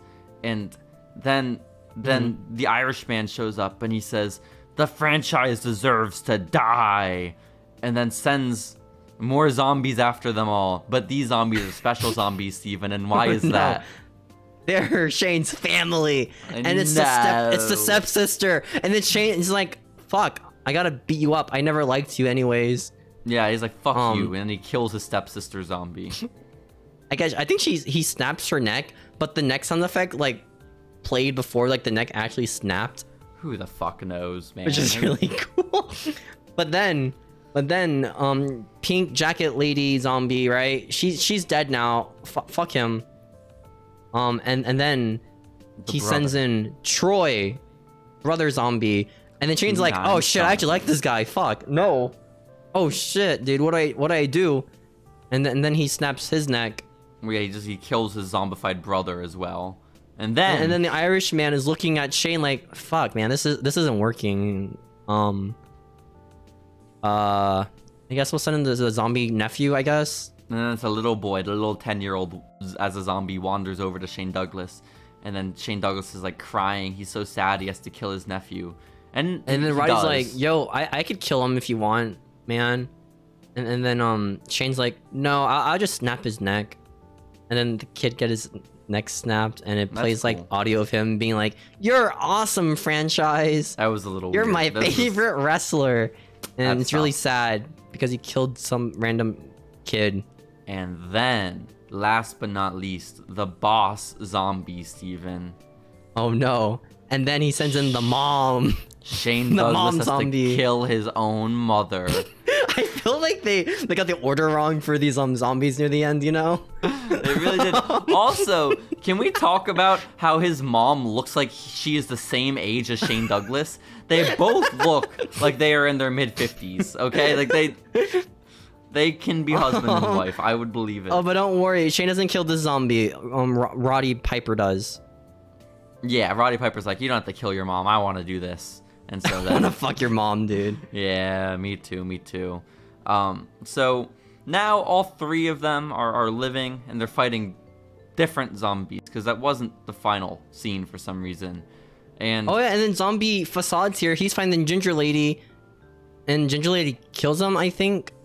Yeah, yeah, like stomping on his head or Just some putting shit. over I don't new know. talent, you know? Good for Facade, man. But Irishman, again, he still really wants the franchise to be dead, so he sicks a whole new horde on the franchise. And then this horde doesn't bite him either, Steven. They all hold him in place. They capture franchise, hold him against the pole. The Irishman makes his way over with a chain. He wraps it around the pole and around Shane Douglas's neck, and then strangles him. And guess what comes out of Shane Douglas's mouth, Steven? Saliva starts coming out, right? The same saliva that Oh Billy my had god, out was of that his a mouth. burp? That's impressive, Steven. I know. And we know. get the symmetry, this beautiful filmmaking, as it's a poetic justice is what it is. As Billy died in the first scene with drool emerging from his mouth, Shane Douglas sits there in a prone position, tied up, strangled with drool coming out of his, as the zombies devour Shane Douglas. The franchise is dead. Yeah, franchise is dead, guys, right? But that's okay. Because then it cuts He was to a bad Ginger guy. Lady. Like, he was a pretty shit and- person, so, you know? And Ginger Lady's killing all the zombie wrestlers from earlier in the movie who got killed by zombies. Now they're zombies. Like, Gamer Guy, he gets killed, and she says, "Endgame." Dude, the gamer references to the buff porn star are fucking crazy. Like, Also, while Shane's, like, getting choked to death, there's a zombie in the background smiling about him getting choked. oh, there are a lot of zombies smiling in the background throughout this film. Really- Just so many that can't commit to the bit. Cool. But then, remember that blonde lady who was sacrificed 10 minutes ago? She's back now, really. and she's fighting the ginger Oh. lady, and they start fighting each other, right? But that's not it all, because then the nurse comes in, and then she also tags teams with the blonde lady to fight the ginger lady, and then she gets bit, I think, right?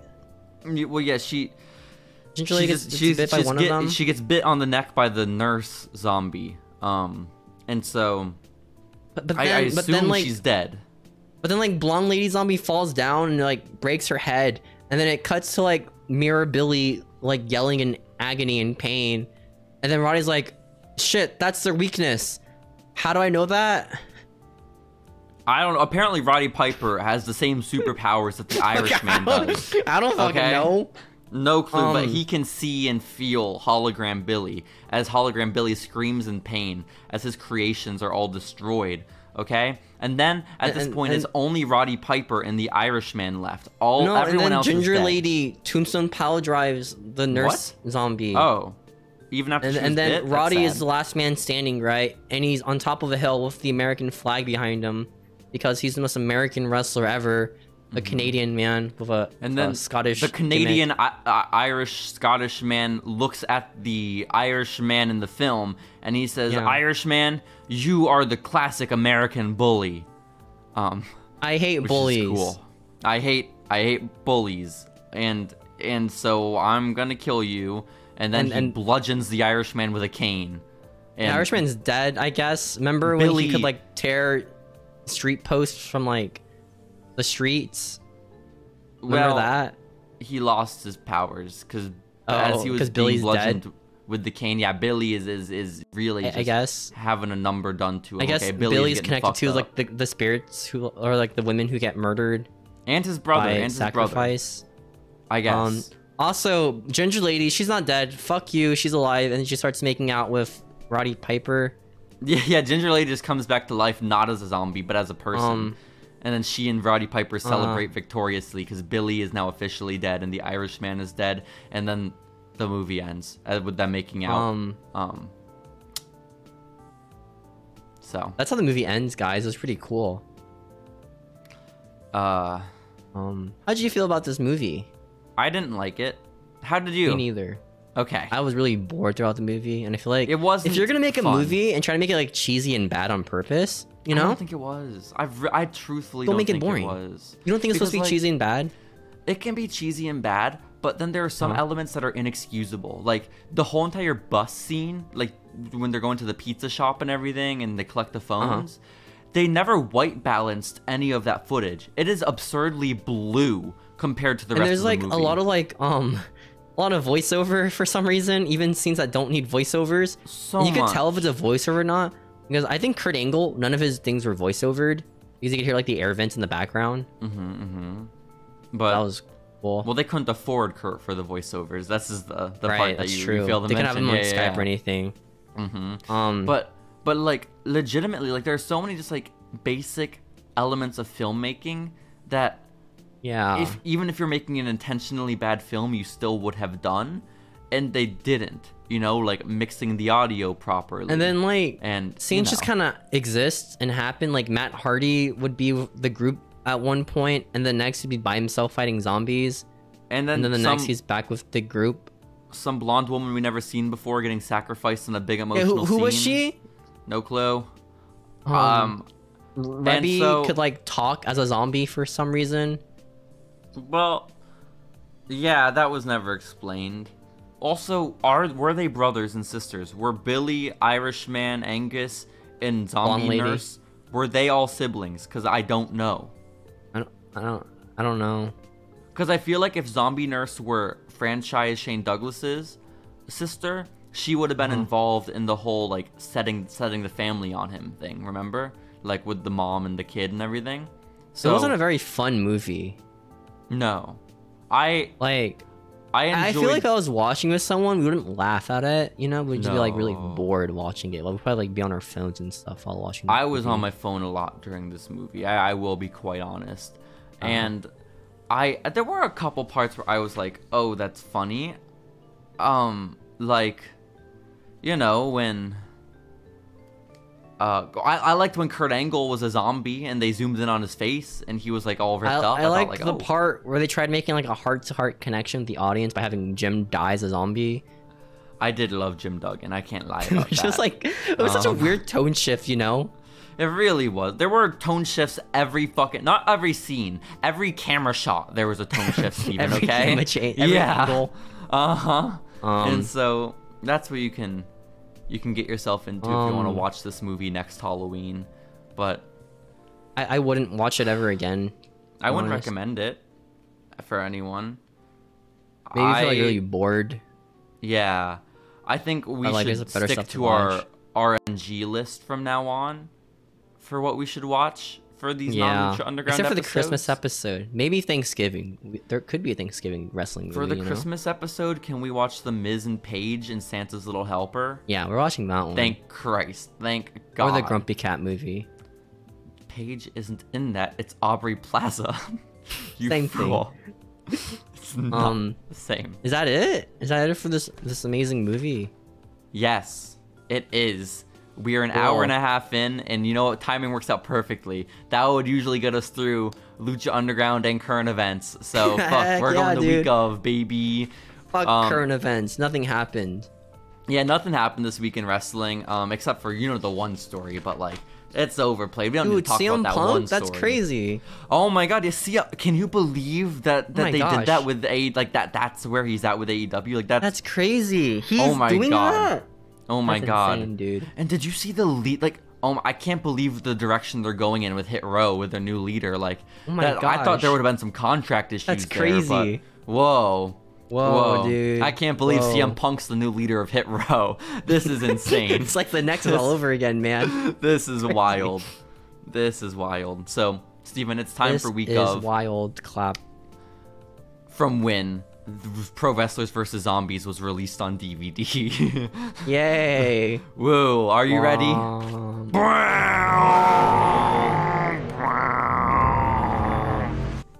Steven? What up? We do these week of segments to talk about what else happened in wrestling during the week of whatever content we watch. Whether it's a Lucha Underground episode, whether it's Slam City, whether it's an episode of Did we already Psych. cover this week of wrestling? Well, listen. We got very close to it because the last non-Lucha Underground episode of Following Lucha we did was for Slam City. We watched every episode of WWE Slam City, the Rumbler cartoon. And that was for the week of March 13th, 2014. Oh my goodness, Would you like to know the date that Pro Wrestlers vs. Zombies was released? Was it 28th of March? March 28th of 2014. Okay. So we're just going 2 weeks forward in the lore, which is good. I don't know how the fuck that happened. That's a continuity right there, guys. Let's go. So I'm ready for it. We have some More WrestleMania 30 news, because this is around the time. Oh, thank goodness! That's my favorite WrestleMania, guys. Yeah, you love the Miracle on Bourbon Street. Daniel Bryan winning that triple threat. Let's go, Connor the Crusher in the crowd. It was an emotional moment. But we're in the lead up to it. WrestleMania hasn't happened yet. It happens in a couple weeks. Okay. And so, internet rumors are swirling about how this Mania is gonna go. And the common rumor on the internet apparently at this time is that the big blow off at WrestleMania, the big finale, is gonna be that walking out of the event as champions will be Daniel Bryan and Brie Bella. Because I mean, one of those happened. Yeah. But the idea is that they're gonna like celebrate together, because coinciding with WrestleMania is an episode of Total Divas where they get married. So they're like, oh my god, they're gonna be champions and get married. Wow. This is all WrestleMania is just to promote Total Divas. And I thought, whoa, what a rumor. What a rumor, man. That's Why would they let crazy. Daniel Bryan win, you know? It's almost as if like the entire show was based around him at the point. No, it's for Total Divas. You don't get it. So That's fair. That does make the views, you know? It does. I actually think. It does. Doesn't it actually get more views than Raw, Total Divas? I'm sure at a point in time it probably did, right? I mean, who knows? Who knows? And then also more Total Divas news, Steven. I watched a 4-minute recap of this week's episode of Total Divas from Wrestling News Blog Lady, because it was from her. It was from Vanessa, and she was on her YouTube channel in a very dark room with a handheld camera, recapping Total Divas for 4.5 minutes. And I guess during this episode, Nikki Bella reunites with John Cena. They get back together, which is good. That's awesome. How And long does that last for? Well, a couple years, you know. But Okay. Nikki Bella was originally worried she wasn't going to see John anymore because Tamina knocked out her tooth during a wrestling match. Yeah. And Nikki Bella was self-conscious about what she looked like without a tooth and that John wouldn't love her anymore. And so that was the big lore. And apparently Brie Bella put Nikki Bella between her thighs and was like, no, you're going to tell John. And then Nikki Bella was like, okay. And that was the storyline. How does that make you feel? Yeah. Sounds awesome, dude. Yeah? Yeah. Did you enjoy, do you remember the scene where Nikki Bella has her head crushed by Brie's thighs? That sounds awesome, man. It sounds pretty cool, man. It sounds pretty cool. I didn't Why'd know they do it Brie's again? thighs could do that. Because Brie was upset with Nikki about her tooth. Why did she put her between her thighs? Because she was being silly. She was like, I can't see John Cena without my tooth. What if he thinks I'm ugly? And then Brie Bella was like, he loves you. He's not going to think you're ugly. We'll never leave you, Nikki. Dummy. We'll never do that, you know? Exactly. Which shouts out to Tamina for knocking out Nikki Bella's tooth. I didn't know that was a thing. That's pretty sick. You know? Yeah. Also, Steven, do you remember Chuck Palumbo? Maybe. Sounds so familiar. One half of Billy and Chuck. I might actually. After Billy and Chuck, he came out on a motorcycle with Michelle McCool. Does any of this sound familiar? Did he die? No, I think he might still be alive to this day. It's better news than his death in 2014. The news was announced that he's now done with wrestling, and he's moving on to other TV ventures. And he has just actually signed on to a television show for the Discovery Network, where he will be rebuilding legendary cars that are currently owned by hoarders. Wow. Which sounds like the most specific show ever. Like and John Cena? I don't know how they can get more than 2 episodes out of this. How many hoarders of cars exist in the world? Well, how many hoarders of cars are there? And then hoarders of cars that have legendary cars, quote unquote. Like, John Cena's one of them, right? I think. Does John Cena have legendary cars that are broken down that need fixing? There's a lot of sports cars. But are those legendary? I was thinking like Batmobile and Mystery Machine. You know? Oh, that makes sense. That makes sense. Yeah. I mean, that's what's gonna make of this show. I don't How know. do you find these people? Do you know what the show was called, Steven? What's it called? It's called Lords of the Car Hordes. That's pretty good. It's pretty good. And it was renewed for a season after season. Like, they had 2 seasons worth of episodes. Like, how did they get people on the show? I don't know, bro. But Speaking of the mystery How machine, did he like present this show to like the people, like the executives? How did he like pitch this? I don't know. Also, why I don't know if I Chuck Palumbo to fix my car. You know, like I don't know. It seemed weird. It seemed weird. But again, while we're on the topic of the mystery machine, Steven, I think it's important to mention that the mystery machine actually made an appearance on Raw this week. What? As there was a match set for one fall on Monday Night Raw, and Damien Sandow came out to the ring. You know, Hallelujah playing, his pink trunks glaring. Okay, it was a beautiful time. Pink tights, and then stuff, right? His opponent came out right after him, and his opponent emerged from the mystery machine, accompanied by Scooby Doo. Was it like a guy in a mask? Sin Cara. What? Sin Was it like Cara. an actual Scooby Doo, like a costume, or like the real life Scooby Doo, Steven, the one that the whole entire series is based on. He shows up with Sin Cara. They emerge from the mystery machine, and Sin Cara's lighting is going crazy, and the lights are dimmed for Scooby Doo's entrance. And then awesome. How does he see? That's a really good question. And then Sin Cara just kind of fucks up Damien Sandow for 5 minutes and wins. And then Sin Cara celebrates with Scooby Doo. Yeah, let's go, baby. Yeah. This is awesome, dude. Just the most insane thing, because, like, the Sin Cara gold moody lighting, I think, really just brings the scene together. As the 6-foot dude in golden 6-foot Scooby Doo, just towering everybody in the ring. That's awesome. Exactly. Who was underneath the Scooby costume? That's a great question. Was it Justin Gabriel? I would imagine it might be Justin Gabriel. That's a very good guess. It also could have been Hunico. You know, we can't cross out this from the equation either. Maybe in storyline it makes sense. He wants to like get back at Sin Cara, right? But he has to find out how to do it, so he's like hiding under another mask, because he's a maskless wrestler. It's true. Or a masked wrestler.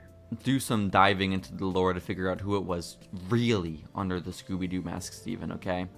And we'll get back to everyone. But did you remember this crossover happening? Because I know the battle pack. I know the action figures. Well, yeah, I know the movie because I watched that. And I know the action figures. A masked Scooby-Doo fighting in WWE. No! Like... I don't remember that. No, but because, again, I truthfully thought that the battle pack of Sin Cara and Scooby-Doo was just like some batshit crazy-ass marketing. I didn't know that they were a tag team on Raw. Like, this is insane. Why were they tag teaming Damien Sandow, dude? I don't know why they tag teamed Damien Sandow. They fucking hate him. Damien Sandow gets fucked on when we do these Following Lucha episodes. You know, CM Punk. We're not in the peak years of him, dude. Yeah. We're in the peak Sandow phase yet. CM Punk frames him as a homophobe and sends him into outer space, and then Scooby Doo just like beats him up. It's really fucked up, man. It's really fucked up. I know. Anything else happened this week? Oh, so much. Triple H has coined the term reality era on Monday Night Raw. Do we still go by that? I don't know. Did that ever catch on? A little bit. I think it'll. I think people say Triple H era now, right? Is that the thing? No. I think when we get to like 10 years from now, it'll probably be the term we use to refer to like 2015 forward. You know? Reality era. We can do the COVID era, right? That's a thing. Ooh, it goes reality era, COVID era to now whatever the fuck this is. You know. Thunderdome era. That's what I call it. Yeah, well, no, what we're in now is not Thunderdome era. Right now, we're in the fucking... What even is this era? The CM Punk return era? I don't know. The CM Punk era. He takes over Triple H as head writer. Oh my god. Who does CM Punk's head right. He's head of WWE Creative, and he slots himself in as the leader of Hit Row. This is insane. God, that's crazy. This is the move. Oh my goodness. He's just about those young stars. Now, dude. It's great. He's waiting for that big blow-off match between him and Bobby Fish. AJ? No, who's the big guy in Hit Row? What's his name? Big Dollar? Big Top Dollar versus CM Punk for WrestleMania 30. Dude, how did Vince see this guy, right? And he's like, this is my dude right here. Top dollar. That's my main eventer. It's true. And then he made a true, racist Steven. rap. Oh. That'll happen to the best of us, I guess. That'll happen to the best of us. So, listen. Triple H coins the term reality era, and fans are going crazy. They hear the term reality era, and they say, does this mean no more PG wrestling? Does this mean TV 14? And then I think to myself, this is all just a cycle. This is all just a cycle. Like, we're wrestling fans are stupid assholes. PG over? Triple H wants to get rid of PG, even though, like, PG means you can, like, you know, market towards children. And the justification for this is that the week before on Raw, apparently Triple H... No, just Triple H beat up Daniel Bryan really bad, and people were like, he beat him up really bad. Is that allowed on TV? He choked him out with a tie? Oh That's my crazy, god, dude. Justin Roberts style. It's crazy as shit. Steven, did you see the clip going around on Twitter everywhere of Justin Roberts on the Jerry Springer show? No. Yeah, I remember this because I read Justin Roberts' autobiography years ago. And why? Because I wanted to become a pro wrestling broadcaster, and I like Justin Roberts. That makes sense now. And so I read his autobiography, and I remember it. He was on Jerry Springer, and the whole gimmick is that he was on there accusing his girlfriend of sleeping with her sister. What? Justin Roberts' girlfriend. Is that real? Slept with her own sister. Wait, is that real? Well, wrestling Twitter seems to think it's real, but in his book he says it's very fake. But maybe that's just Justin Roberts being embarrassed and hiding from the truth. You think he's coping it? I think he's coping with the fact that his girlfriend was more sexually attracted to her own sister than him. You know, I feel like that might be what's going on here. Yeah. How do you feel about, like, Dr. Phil using people to get views and money? Isn't that what everyone does, is use people for views and money? Yeah, but these people are damaged. Damaged? Ooh, that's tough. Damage control. Damage control. What are your thoughts on damage control, Steven? They exist. Oh, yeah, that's kind of true. I don't really care about any of them. I guess so. Only a couple more news stories, Steven, I have from 2014. One of them is that there are rumors, again, more rumors swirling around. One is that Rob Van Dam might be returning to WWE after WrestleMania, okay? That's crazy. How? He's just so old at this point. He's so old. Well, he does return, and I don't really remember much from his return, but I have his action figure. His final match was against Seth Rollins on an episode of Main Event while Seth was like Money in the Bank holder. Kind of crazy. That can't be right. That's a thing. Wait, but Seth... Oh, I'm mixing up the lore, Steven. I'm thinking of Seth Rollins having the Money in the Bank in our 2015 timeline from Lucha Underground. But this is 2014. We're in 2014. Seth wins the Money in the Bank at this next year. Money or sometime this year. soon. Does he win it at between WrestleMania? a year? No, because he fights Road Dogg Jesse James and Badass Billy Gunn at WrestleMania with the Shield. He's in the Shield, yeah. Yeah. So who the fuck knows when Seth wins the Money in the Bank? I don't even remember. At Money in the Bank, probably. I didn't even know there was a pay-per-view in 2014. Shit. And but then, what else happened this week? Well, there are also rumors Sting is going to come back next year, and he'll have one match and then retire. And those predictions were oddly accurate, you know? oddly accurate. So, I mean, he's still retired, right?